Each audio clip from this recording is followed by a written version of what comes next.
이게 이제 뭐냐면, 낙천적? 긍정적? 아니라, 얘네들이요, 정말 긍정적이라는 애들을 막, 사칭해서, 네, 사칭해서 막 쓰여지고 있어요. 아무 때나. 막. 예. 자, 낙천적, 긍정적 아니람이 어떤 차이가 있는지를 제가 지금부터 말씀드릴 거예요. 낙천적은요, 그냥 성격이에요. 타고난 성격. 그래서 낙천적 성격은 긍정적 심리를 시작하는 기본 요소예요. 사실 긍정적 심리, 긍정적 성격이라는 게 낙천성이 전혀 제로 빵점인 애가 갑자기 긍정적으로 될 확률은 아주 낮습니다. 걔가 진짜 뭐 번개를 맞아서 뭐 진짜 아니 뭐 번개를 맞았다 진짜 번개가 아니라 머리에서 진짜 쥐가 날 정도로 스스로를 변화시킬 만한 어떤 텀을 갖지 않는 이상 어떤 그런 텀을 갖지 그러니까 어떤 동기화를 갖지 않는 이상 이 낙천성을 가지고 있지 않은 선천적 유전자를 가지고 있는 애가 갑자기 긍정심리로 가는 경우는 거의 없어요. 그러니까 얘는 기본이에요. 사실 기본 베이스예요.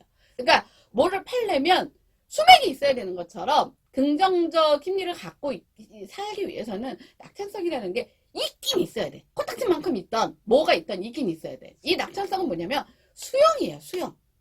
받아들이는 거예요. 받아들이는 게 쉽지 않죠. 예를 들면 내가 예쁘지 않게 태어났어. 아니 나는 눈이 단추구멍 해. 우리 부모님은 가난해. 예를 들면 나는 피부가 까맣게 태어났어. 뭐 이것들을 그냥 그건 내가 잘못해서 그런 거 아니잖아. 싫죠. 나도 내가 원하는 이상적인 그것들을 나도 갖고 태어나고 싶지. 아니 나는 핸디캡을 갖고 태어나고 싶어서 태어났겠어요? 그냥 태어나 보니 그냥 갖고 태어난 거예요. 자, 이거를 수용하지 않는 상태에서 긍정적이라는 건 있을 수가 없어요. 그래서 이 낙천성이라는 건 뭐냐면 할 수 없지. 받아들여야지. 이 마음이에요. 예. 근데 자, 이 마음이 출발점이긴 한데 여기서 끝나면 뭐가 되냐면 안일함으로 바로 가버려요. 자, 낙천성이에요. 예를 들면 제가 이런 사례를 봤어요. 너무 답답했는데 본인이 그 이제 엄마인데 되게 자기가 낙천적이래요. 예, 그래서 처음에 이제 그런가 보다 했어요. 근데 이제 아이가 5살이 됐는데도 말을 못한대요. 그래서 이거 어느 정도로 말을 못하냐. 엄마 아빠 뭐 간단한 의사소통은 해요. 그랬더니 그런 것도 잘 못한다는 거예요. 근데 그 아이는 48개월이 훨씬 지난 아이였단 말이에요. 그러면 주변에서 계속 그런 제안이 들어온대요. 근데 48개월이 넘었는데 엄마 아빠도 잘 못하고 이렇게까지 의사소통이 안 되면 이거는 약간 뭐 좀 이제 진찰을 좀 받아보는 게 좋겠다. 그러니까 뭐냐면 귀가 잘 안 들려서 그럴 수도 있고, 정서적으로 문제가 있을 수도 있고, 아니면 다른 질병에 의해서 그럴 수도 있고, 그 체크를 좀 해봐라? 라는 뭐가 들어와요? 위험 신호가 들어올 때가 있어요. 때가. 그런 거 없을 때는 그냥 낙천적 그럼 별 문제가 없어요. 문제가 생기지 않으면 상관은 없는데 우리 인생이라는 게 굉장히 길잖아요. 그 사이에 어떤 식으로든 어떤 위험 이런 것들이 들어올 수가 있단 말이에요. 자, 그러면 그게 긍정으로 가는 것 요거는 조금 이따 얘기하고 이게 아니람으로 가는 게 뭐냐면 괜찮아. 아유 무슨 그냥 엄마 아빠가 멀쩡한데 뭐 괜찮아. 좀 늦대서 그런 거겠지. 이게 뭐로 가는 거예요? 긍정이 아닌 안일함으로 가는 거예요. 왜냐면 안일함이라는 것이 갖는 특성이 뭐냐면요. 자, 여기서부터가 이제 긍정과 안일함을 가르는 뭐가 될까요? 어떤 선이 될 거예요. 뭐냐면 자, 낙천적인 것이 기본으로 갖고 있지만 긍정적이 되려면 자, 뭐는 받아들여야 돼요. 자, 할 수 없지까지는 했어요. 자, 그냥 늦나 보지. 여기가 받아들였어. 근데 위험 요소가 들어오면 자, 괜찮아가 아닌 거예요. 그건 내 생각인 거고 이 아이가 48개월이 넘었어. 그러면 48개월의 아이들이 보통 어느 정도의 발달 단계로 가 있느냐라는 기준을 보셔야 되는 거예요. 그래서 아이 뭐 아주 말 잘하는 애 이런 뭐 동네 옆집 뭐 뒷집 뭐 이런 애를 보라는 게 아니라 48개월이 넘은 아이들이 갖는 기본적인 발달 단계가 있잖아요. 그래서 엄마 아빠는 하고 그냥 웬만한 간단한 의사소통은 다 하는데 아 옆집에 똑같은 연령대인데 걔는 말 기가 막히게 잘하더라 하는 걔랑 비교해서 못한다는 거지 얘는 별 문제가 없어 이런 것이 아니라 48개월이 넘어도 말을 아예 못해. 엄마 아빠도 잘 못해. 의사소통이 전혀 안 돼. 그랬을 때 위험이 들어왔을 때 거기서 괜찮아. 아유 걱정하네. 늦은가 보지. 이건 뭐예요? 이건 긍정이 아니라 그게 아니란 거예요. 방치예요. 우리가 자유와 방종의 그 경계선의 차이. 뭔지 아시죠? 그 다음에 우리가 후리하게 자율적으로 양육을 하는 것과 그냥 방치를 하는 것의 차이가 여기에서 나오는 거예요. 그래서 이 낙천적이라는 아이를 다룰 때 뭐가 빠진 단계로 그냥 훅 넘어가 버리면 안일함이 되는 거예요. 근데 이 안일함 때문에 지금 코로나로 고생하는 현상들도 굉장히 많이 보이고 있어요. 자, 그러면 이게 뭐냐? 이거는 이제 제가 일부러 적지 않았어요. 왜냐면 이게 제가 하는 어떤 과정의 기본 틀이에요. 자, 첫 번째는 뭐냐면 데이터에 의거해서 기준점을 잡으셔야 돼요. 우리의 상태가 지금 어디에 와 있는지, 이 상태가 지금 어디에 있는지. 그 데이터를 잡는 게 뭐예요? 아까 제가 예를 들었던 말을 만약에 전혀 못해. 48개월이 넘은 아이가. 그럼 48개월이 넘은 아이의 기본적인 발달, 언어 발달 단계가 어느 정도 와 있는지를 보셔야 되는 거예요. 이 기준이 나와 있어요. 어떤 기준? 객관적 기준. 그리고 이걸 갖고 분석을 하셔야 되는 거예요. 왜 이 아이는 그러면 이 자리에 못 가 있는지를 분석하셔야 되는 거예요. 그러려면 뭐 진찰도 이비인후과를 가서 청력 이것도 한번 해보. 뭐 들려야 말을 할 거 아니에요. 뭐 청력에 문제가 있는 건지 아니면 심리적 뭐 또 문제가 있는 건지 뭘 알아야 될 거 아니에요. 그래서 이게 이제 분석 단계로 들어가고 그 다음에는 뭘 해야 되냐면 순서를 정해야 돼요. 자, 5살이 됐는데 지금 이 아이한테 가장 중요한 건 뭐예요? 이 아이한테 이거는 사실은 그거잖아요. 몸이 되게 아파요. 지금 내가 거의 생명이 왔다 갔다 해. 내일 모레가 중간고사야. 그럼 뭐가 중요한 거예요? 내 건강부터 챙겨야 될 거야. 나 살아야 될 거 아니에요. 살아야 뭐 다음에 중간고사를 보든 기말고사 뭐 할 거 아니에요. 이런 순서를 정하는 거예요. 이 상황에서 이 분석된 결과를 놓고 맨 먼저 해야 될 것이 무엇이냐를 보는 게 순서. 이게 세 번째 단계예요. 네 번째 단계는 뭐냐면 책임 있는 준비예요. 책임 있는 준비. 자, 책임 있는 준비라는 것을 제가 왜 말씀드리냐? 그 준비 단계에서 책임 없는 준비에 제가 굉장히 많이 화가 나요. 뭐 예를 들면 우리가 굉장히 심각한 문제로 막 고민을 하고 있는데 옆에서 누가 아유 그거 걱정하지 마. 야 내가 보니까 야 이렇게 하니까 다 되더라. 자 그거 안 돼도 그 사람은 책임 안 져요. 왜? 지 일 아니거든요. 이 책임 있는 준비라는 건 뭐냐면 정말 이 사람 입장에서 이 사람이 가능한 이 사람이 할 수 있는 그래서 조금이라도 그 결과물이 지금보다 한 단계 나아갈 수 있는 거기에 내 책임 그러니까 내가 이것들을 함으로써 이 사람과의 함께 공동 어떤 그 한 팀이 되는 정도의 준비 과정을 같이 고민해 주는 게 이게 그 단계에서 필요한 거예요. 이게 뭐예요? 부모가 해야 할 일이고 부모와 함께 저희 같은 사람들이 해야 할 일이에요. 근데 이런 거 없이 야 그냥 누가 봤더니 야 그럴 때 이렇게 하면 되더라. 이게 뭐예요? 속설. 우리가 흔히 뭐 아토피가 있을 때 야 이렇게 야 누가 그렇게 하니까 낫대더라. 맹목적으로 책임 없어요. 왜? 그렇게 해서 아이가 더 심해졌던 아니면 아이가 그렇게 해갖고 어떤 아이가 그렇게 해갖고 이제 구루병에 걸린 아이가 있었어요. 예전에. 이 얘기를 다 하면 너무 기니까. 근데 걔가 그룹병에 걸리든 안 났든 나랑 상관없거든. 나는 그냥 그런 거 얘기해 준 것 뿐이야. 이런 책임감 없는 준비는요, 정말 나빠요. 그래서 준비를 하되 어떤 준비를 해야 되느냐? 객관적이고 책임감 있는 준비 단계로 들어가야 되고요. 자, 그 다음 마지막 단계가 뭐냐면 대안의 단계. 그렇게 했는데도 잘 안 됐을 경우는 어떻게 해야 되느냐? 제가 주변에서 제일 많이 듣는 얘기가 뭐냐면요. 최악의 경우 이런 표현을 쓰잖아요. 질겁을 해요. 왜 그런 얘기를 하냐고. 최악을 준비하지 않으니까 최악을 앞에 내놓지 말라는 거지.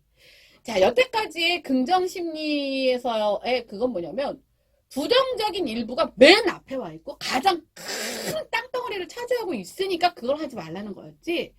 최악을 보지 말라는 게 아니야. 최악을 보지 않으면 대안을 만들지 않으면 뭐가 되는 거야? 아니라면 되는 거예요. 자, 이 코로나 사태도 마찬가지예요. 오늘 아침 뉴스 보니까 이번 올해 연도 안에 무슨 치료제를 만들고, 내년 안에 백신을 만들고, 다 좋아요. 근데 치료제하고 백신이 저희도 의료 쪽 일을 하고 있지만, 일이라는 게 안전성도 있고 효과성도 있어야 돼요. 효과는 있는데, 그거 맞았더니 반은 죽더라. 그러면 되겠어요? 안 되겠어요? 안 되잖아. 그 엄중한 사안에 이런 준비만 해놓고 대안이 없어. 그 대안이 뭐예요? 최악의 경우 실패하면. 최악의 경우 실패하면 어떻게 할 건지까지 같이 염두에 두라고 말을 하는 건데, 그 말을 하면 야 재수없어. 야 괜히 그런 얘기 하지 마. 야 코로나 빨리 끝나야지. 아니 코로나 빨리 끝나야 되죠. 근데 그 최악을 준비하면 최악대로 간다라고 생각하는 그냥 내 눈만 가리면, 에휴 내 귀만, 나 듣기 싫어 하고 귀만 가리면 그 사안이 해결이 됩니까? 이걸 긍정이라고 얘기를 하는 사람들이 있어요. 그래서 분명한 건, 자, 긍정이라는 것이 낙천의 어떤 요소로 시작하는 거 맞아요. 할 수 없지. 자, 그 다음 단계가 뭐냐면요. 그 다음 단계가 두 번째 단계가 있어요. 이사라는 단어를 이 두 글자를 굉장히 많이 써요. 전 이것도 되게 화가 나요. 아무 때나 감사해, 아무 때나. 네. 단계가 있는 거예요. 자, 첫 번째는 어떤 단계예요? 할 수 없지. 우리 아이가 공부를 잘했으면 좋은데 머리가 공부머리는 아닌 것 같아. 할 수 없지. 수용해야 돼요. 두 번째는 뭐예요? 두 번째 단계가 바로 감사가 아니라 다행인 거예요. 그래도 그 정도 그냥 공부를 못하는 거지 다른 어떤 것들을 수용하지 못할 정도로 전체적인 어떤 문제가 있는 단계는 아니니까 얼마나 다행이야. 그쵸? 네. 그 다음에 세 번째는 뭐예요? 그러면 이 아이는 공부 대신 어떤 것을 하니까 되게 잘하는 것을 찾았어. 왜? 공부를 되게 잘했으면 못 찾았을 수도 있잖아요. 근데 공부를 되게 잘했어가 예를 들면 공부로 무언가를 할 정도, 그러니까 진로를 가질 정도가 아닌, 그냥 머리를 잘 타고 태어나다 보니까 현상적으로 그렇게 나타났어. 이 아이가 진짜 잘하고 진짜 원하는 건 따로 있는데, 그러면 못 볼 수도 있는데, 그 덕에 이걸 찾을 수 있어서 감사, 이렇게 세 단계로 가야 되는 거예요. 근데 우리는 굉장히 불행한 일을 겪고 있는데, 그래도 이렇게 하니까 감사해. 저는 그렇게 얘기했지 자꾸 연맥이는 것 같아요. 저는 뭐야. 저는 그렇게 생각하고 싶지는 않지만, 이게 잘못된 긍정적 언어를 순서 없이 막 쓰면 듣는 사람으로 하여금 나 놀리는 거야? 좀 비꼬는 거야? 이렇게도 들릴 수가 있어요. 그래서 이 긍정의 언어도 단계가 있어요. 할 수 없어. 그래도 어찌어찌 한 거 요만한 게 다행이야. 자, 그리고 그 대안으로 뭐뭐는 감사해야 해. 요래서 감사까지 가는 건데, 앞 두 개는 다 잘라먹고 갑자기 훅 감사하래. 무슨 또 감사의 편지 쓰고 앉았고, 감사의 일기를 쓰라, 아니, 감사할 일이 당장 지금 그 앞 단계가 없는데 뭘 갑자기 마음이 뒤집어? 이렇게 동전 앞뒤 뒤집듯이 뒤집으면 갑자기 감사가 됩니까? 자, 이렇게 해서 너무 이 긍정이라는 것들이 진짜 본연의 취지, 아까도 말씀드렸지만, 부정적인 요소가 먼저 맨 앞에 나와서 낙인을 찍음으로써 시작조차 하는 썩을 죽여버리는 이 잘못된, 그리고 나한테 가진, 싹을 틔울 수 있는 걸 보지 못하고 나한테 가지지 않은, 어차피 변하지도 않고 가능할 수 없는 것에 집착하고 이것만 쳐다보느라고 진짜 할 일을 하지 못하는 이것들을 막아보겠다고 나온 긍정심리가 안일함으로 가서 대안도 안 만들고 준비도 안 하고 분석도 없는 괜찮아. 신경 쓰지 마. 어떻게든 되겠지. 곧 끝나겠지. 내가 곧 끝나겠지 하면은 끝납니까?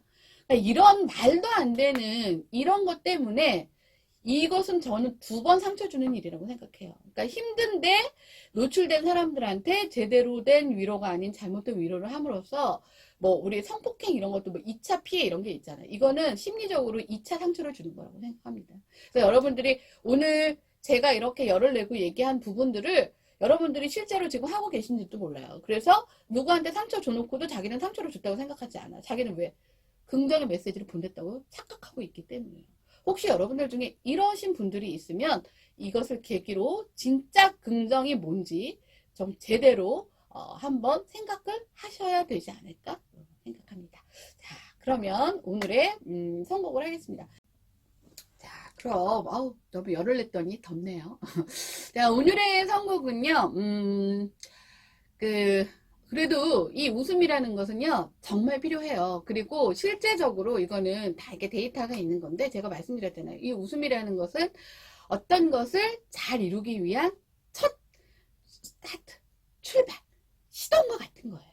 네. 그래서 요즘 뭐 자영업자 이렇게 막 굉장히 이렇게, 힘들고 요런 때인데, 내가 이 얘기를 하나 해야겠어요. 근데요, 이거는 어떤 상황에 의해서 자영업자분들이 힘든 거는 당연히 맞지만 그 분들 중 안에 내가 봤을 때는 코로나 없이 정말 경기 호황일 때도 저 사람은 망했다라는 분은 있더라고요.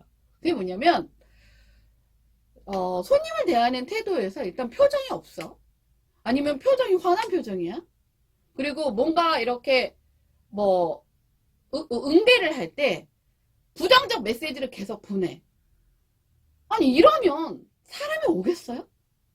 사람이 오겠냐고요. 기본적으로 웃어야 반드시 성공을 하는 건 아니지만 성공을 위해서, 왜냐면 성공이라는 거는 나 혼자 하는 게 아니잖아요. 뭐 진짜 뭐 봉투 붙이는 거, 뭐 인형에 눈알 박는 거 빼고는 거의 대부분 일이라는 것도 다 이게 관계, 사람과의 관계에 의해서 플러스 요소, 마이너스 요소가 있는데 사람 자체를 밀어내는 이런 표정이나 말투나 메시지를 보내면서 내가 성공하기를 바래?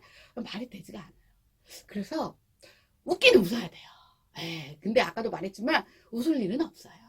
그래도 웃을 일이 없지만 또 진짜 힘들고 속상할 때는 펑펑 울 수도 있어야 되고, 그게 아닐 때는 웃어야 돼요. 그래서 마이티 마우스의 웃어라는 노래가 있어요. 인순이 씨가 함께 이제 같이 참여를 해서 한 노래인데, 제가 이제 아침마다 출근하기 전에 이제 집에서 연습을 좀 하고 오거든요. 근데 이제 헤드폰 끼고 이렇게 하는데, 이 노래 한 2주 이렇게 들으면서 이제 리듬이 신나는 것뿐만 아니라 가사가 딱 들으면 막 힐링이 돼요. 그래서 여러분들한테도 진짜 요즘 정말 웃을 일 없잖아. 솔직히 웃을 일 없고 정말 생각만 하자면 막막하고 갑갑하고 답답하고 진짜 정말 다 같이 힘든 이런 때를 겪고 있지만 그래도 이 음악을 듣는 순간만이라도 요 순간이 모이면 티끌모아 웃음 해서 제가 이 곡을 한번 선곡해 보았습니다. 여러분들 이 노래 잘 모르는데 하시는 분들도요 같이 들어주셨으면 좋겠습니다.